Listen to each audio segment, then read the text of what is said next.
Hey guys, Brian with Cajun Cardboard coming at you from the great state of Louisiana. And my apologies, normally I get these top 23 Michael Jordan sales from the Goldin Weekly Auction out Friday, but I was jammed up in real estate, which is good, so I can feed my kids, send them to school, and buy more Jordan cards. I needed to make some money at my real job. By the way, I don't do this for a living, and I haven't bought that island yet with all of my content creator money yet. So let's go through them real quick. 23 cards. I don't have very many looked up. 1, 2, 3, 4, 5, 6 of them I've got looked up. Not all of them, but there were some interesting results. So let's get cranking. And again, you might have noticed I don't have my intro. My IT guy came in Friday during this hectic, busy day that I had, and he updated my post-production software.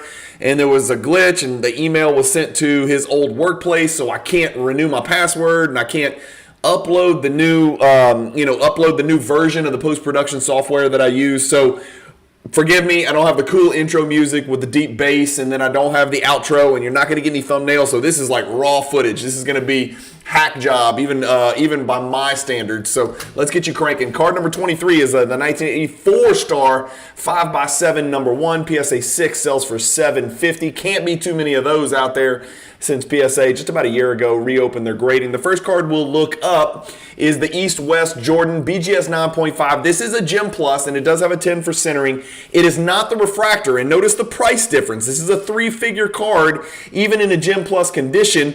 But here's the deal. I'm always bagging on Goldin because there's not enough eyeballs. Maybe my big mouth is changing things. You're welcome, Ken. Send me a check in the mail. $991.20 is a great sale for this card. It's the highest sale of this card in the last 6 months.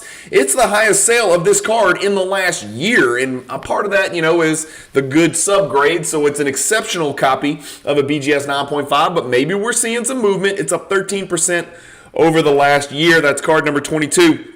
Moving on to card number 21 and card number 20, it's a ho-hum 1987 Fleer PSA 9. I don't know about you guys, and I know everybody collects their own way. A 9.5 Gem Plus East-West Kobe Jordan card should be more valuable than a 1987 Fleer PSA 9 Jordan base card in my book, and let me show you why. It's a pop 2,481. The East-West is a pop 221. Pop 2,481. This card's on the decline. There's a lot of them out there. 10.75% down over the last 6 months. This was really not a great sale on Goldin. 1,071, of course, is the average between the two. It's 1,026 and 1,116. Anybody can really tell the difference between the centering. The centering on the PSA 9 on the right is much worse than the centering for the PSA 9 on the left. The 1985 Mercante Miguel Jordan Camp Balconcesto Azul PSA 2 does 1,213. I just offended every native Spanish speaker out there because I took Spanish in high school and now I'm old as hell and forgot all of it. 1984 star 5x7 number 1 PSA 8. Okay, so we looked up the PSA 6 and it sold for $750. The PSA 8 sells for $1,410. Wow, that's not as big a disparity as I would have thought. I would have thought an 8 would have sold for significantly more than the 6. The 1986 best of the new old PSA 7 sells for $1,500. The 97 Thrill Seekers PSA 9, let's look this one up. 1,747 for this beautiful card that gave birth to that scope pattern that you see in the background behind Jordan in the front. And it is a Pop 63 card in PSA 9. It's on a pretty noticeable downward trend. It's only down 12% over the last 6 months, but we go 2,100, 2,000, 1,900, 1860, 1747, 20 last night. So that one kind of continues the trend. The PSA 10 is pretty rare, 34. The PSA 9 is a Pop 63. There's only 328 graded between the big two grading companies. So interesting price trend there. That might be a card to put on your radar. Maybe it's time to pick it up. The 2012 Upper Deck SP Authentic by the letter, Jordan, Carolina, A letter, autograph, serial number to 23, BGS 9, 10 for the auto, does $21.92. I don't think this is a card. It's not. 2520. It's like a Sports Illustrated cover that's not. Yeah, it is autographed. Jordan PSA 386 Fleer does $26.40 by the card, not the grade. Autographed. 2012 Fleer Retro, 1999 Mystique, fresh ink. This is a big description. Michael Jordan signed card in a BGS 9.5 men gem with a 10 for the autograph. It is a sticker auto. It is a Carolina. It is a Pop 5 card, sells for $2,806. The 9.5 best of the new. A lot of star flavor in here, which you know I love because I'm collecting that set of all the Jordans, all 25 of them in BGS 8.5. Haven't really paid attention. Of course, you're always going to get Kelly Tripucka's ass cheeks anytime you see a best of the new card. He's right there. Lambeer and his cheeks are there. And the reason I draw attention is because the shorts are freaking ridiculous. I mean, they look like Hooters shorts. They're the same texture. It's the same material. Kelly Tripucka probably went to Hooters a lot. Well, I don't know if Hooters was around in 1986. I'm not sure. Mark Aguirre, thank God, is facing the camera, so we don't have to see his cheeks from behind. But Kelly Tripucka, not really contesting. Lambeer, I always like to point those guys out. It's just a ridiculous reminder that we're starting to trend back to short shorts, but God, hopefully not this fabric and hopefully not this short and tight. But this is the 1986 best of the new. How about we talk about the card? Wouldn't that be nice? The best of the new 9.5 sells for $33.29. The PSA 7 only sold for $1,500. I got news for you. There's about a 2-grade difference between BGS and PSA. If your card's a BGS 9, it's a PSA 7. It's a BGS 8.5, it's a PSA 5 or 6. So that seems to be a pretty high premium for a gem, quad gem copy paid. I don't know. You guys let me know what your experience is. I have not crossed any. I'm just observing from a distance, but it seems like it's almost like the PMGs from 97, the red PMGs. There's about a 1.5 to a 2 drop when you go from BGS to PSA as far as the numerical grade in the top right-hand corner of the slab. We got the 86 Fleer sticker PSA 9, sells for $4,111. And by the way, there's the sale of that 9.5, and I was right. That is a little over, about 450, 400 something bucks higher than the last sale, which might not have been a Gem Plus. It is a little bit higher than this one right here, which was a quad gem.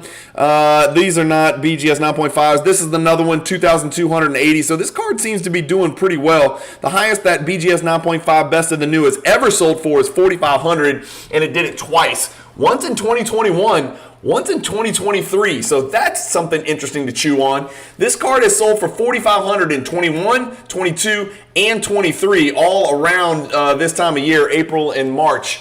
Interesting stuff there. Not a really high pop card, and also it's a cool card. A lot of Tripucka collectors probably pushing the price of that card up. What about the 86 Fleer? Here we go. We got it pulled up. Obviously, tons of sales here. 2,047. Not a low pop card in PSA 9. Over the last 3 months, it's down a smidgen, down 8.64%. 26 sales over the last 3 months. This one sells for $4,111, $20 on Goldin. About what we expected. Almost right on the number. It's actually a nice jump from the $3,300 last sale back up to around the $4,000 mark. That's actually a really good sale. That's about the 4th or 5th highest of the last 26 sales. So once again, Ken Goldin, the Goldin Weekly Auction, starting to gain some traction. I'm telling you, it's my big mouth. A speed limit sign, not even talking about it.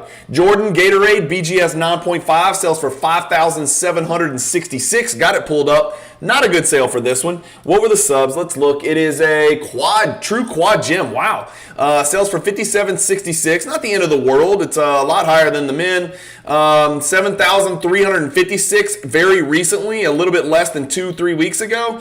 $5,766 down. Ooh, it's down about $1,700 from that last sale. Again, you can go here. You can look at all sales. Maybe this was a Gem Plus. Gem Mint Quad. Gem Mint Quad. So again, mixed results on Goldin. Sometimes they're killing it. Sometimes they're missing the number. That 1984 Michael Jordan PSA 7. Remember, that's a BGS 8.5 or a BGS 9, basically. That's what the PSA 7 is. But I will say this. There's even a premium on just having it in a PSA slab at the moment because people are so hyper-focused on pop. The pop's going to be growing measurably in PSA grading because so many people are crossing over, or so many people who grade with PSA have had these cards in team bags and just waited to grade until PSA was grading them. Now they are. So you're going to see the PSA pops go up. So anybody who's paying a super premium for a PSA that's 2 grades lower than the BGS equivalent price is probably going to be disappointed at some point. Moving on, almost to the top 6. We are in the top 6. Another 1984 5x7. This one's a PSA 9. This is a pop 1. This bit, I almost cussed. This fella is rare. PSA 9 is tough in a 5x7. It's tough for any star card, as we know from the 101, which only has a pop of 1. So this one goes for $8,400. Right next to it, a PSA 8.5. Again, Pop 1. Jordan right here does 9,006. Right next to that, we've got the 2012 Upper Deck UNC Master Collection Jordan. This is a 1-of-1, people. 11,424. I'm not familiar with the card, but any 1-of-1 Jordan, even if it's a non-playing year, that's 14 years after he retired, and it's Carolina, but it's on card, it's badass, and it's 1-of-1. It's a 10 for the autograph. Top 3, here we go. I'm not looking any of them up because they're so obscure and rare and scarce. I'm not going to guess as to whether it was a good or bad sale. Suffice it to say, it's about 60 grand worth of cards, which is a lot higher than we normally see on these Goldin weekly auctions. The first one's an Upper Deck SPX autograph, Michael Jordan signed. It's PSA authentic, 9 for the auto, die cut, sells for $12,000. Next to that, we have a 2017 Upper Deck Goodwin Champions Gaudi Sport Royalty dual autograph, Michael Jordan and Tiger Woods, both on card, BGS 9.5, Gem Plus with a 10 for the edges, 10 for the autograph. That's a cool card for sure. Two of the best to ever do it in their respective sports. $21,000 for that one, got 49 bids. And then number 1 is the 2006 Upper Deck SP. It's a PSA 1010, which is banging. It is the Michael Jordan signed card. No Tiger, just Jordan on this one, but it outsells the Jordan and Tiger. Product matters, card matters, year matters, serial number to 25 sure as hell matters. PSA 1010 Pop 1 does $28,800. That's it, guys. Hopefully you guys enjoy these top 23 Jordan sales, sorted highest to lowest every week. Try to get them out on Friday. Again, my apologies for not getting it out. I'm having some technical difficulties. You're going to have to listen to this without the bass, without the thumbnail at the end. One thing I do want to tell you guys about is I've created a donation link on the channel. If you go into my channel, look in the top right, there's a little PayPal button. If you've watched my channel and you want to support it and you feel sorry for me because I don't even have an intro or an outro because I can't pay my IT guy to get it done quick enough, you can always donate to the channel. Just hit the PayPal button, send $1 a month. I'm not going to do a Patreon for all of my content. I'm still doing 7, 8 to 10 videos every single week, including a couple of them that are weekly on the regular. If you feel the urge and you want to donate to the channel to help me grow this thing, improve the audio and visual, help me to buy bigger and better and badder wax, please hit that PayPal button, donate something to the channel. If you don't donate, I love you to death for watching, especially me ramble for 12 and a half minutes talking about Jordan cards. I'll do it for free. It doesn't matter if you send money or not, but it's there if you want to, so I can buy more Jordan stuff to share with you on the channel, and I can improve the video quality and the audio quality of the channel and buy some bigger and better and badder equipment. So far, I'm working for free 99, so always happy to add some coins to the coffers and try to make this a better product for you guys, because it sounds like it's growing up over 40,000 views a month consistently, so starting to be relevant. There are tons of Jordan collectors out there. There are tons of 90s collectors. By the way, I talk about a hell of a lot more than Jordan, 90s, and auction recaps. Check it out if you haven't. Subscribe to the channel, get in here, get your hands dirty, not your minds, but your hands dirty, and learn something about the hobby. I'm educating myself and educating everybody else along the way by just sharing what I learn. I'm a conduit. I'm a middleman. I am a purveyor of information that I have recently gleaned, and I pass it along to you guys. Sometimes it's relevant to you, and sometimes it's not. But I think there's a bevy of information and tons of different options. It's almost like a really nice version of a Denny's buffet for you guys to pick and choose what it is you care the most about. Thank you guys for watching. I'm sorry there's no outro either. This is going to look really hack job, but it's more important that I get the content out than I flower it up with an intro and outro and thumbnails and all that stuff. So thank you guys for watching. Keep collecting, stay positive in the hobby, and peace.